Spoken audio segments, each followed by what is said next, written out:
And now, Anthony Gallegos on his martial arts class, part 2. All right. So last time I talked about how he used to hurt us on a regular basis, and that sucked. But it wasn't just us who got hurt; it was actually his loved ones as well. Like, we went to this black belt seminar, and his girlfriend was also a black belt in the martial arts, and she used to help out with the class too. And he always called her his fiance, but they weren't engaged. It was really strange. But one day they were sparring in this class and in black belt class, they don't wear pads because they're supposed to take care of each other. And then all of a sudden, the crazy fucker does this capoeira move where he goes up on one hand and axe kicks her in the face. This isn't a lie either. He completely knocked her out. His own fucking fiance.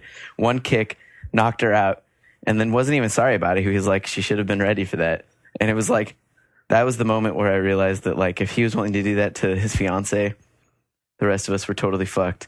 And so when we used to have our tests, they were done by our teacher's teacher, and he was no better because since he knew who our teacher was, he like went way harsher on us. So the rule was you had to fight 2 people in a row. So the first fight you went in, you were fresh fighting someone who wasn't.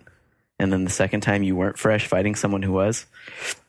And I remember the second fight I had to do when I wasn't fresh was against my teacher's teacher, who's been like a black belt for 20 years.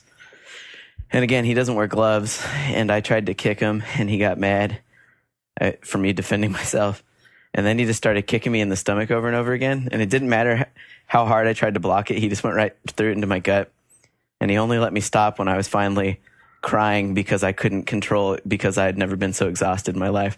This was also the same night that my friend Joseph got kneed so hard in the face that his tooth came loose, and then he got punched like you see in the movies where someone's like Uzi punching someone. And I'd never seen someone where my friend Joseph literally fell back 4 feet until he ran into the wall because he was just being carried in the air by punches. It was incredible. And all that always ended with us. The end of the test was always being kicked in the gut by our teacher's teacher. Like, you just have to stand there and take it. And then after you do that, then you get your belt, and then you pay for them to eat pizza with you afterwards.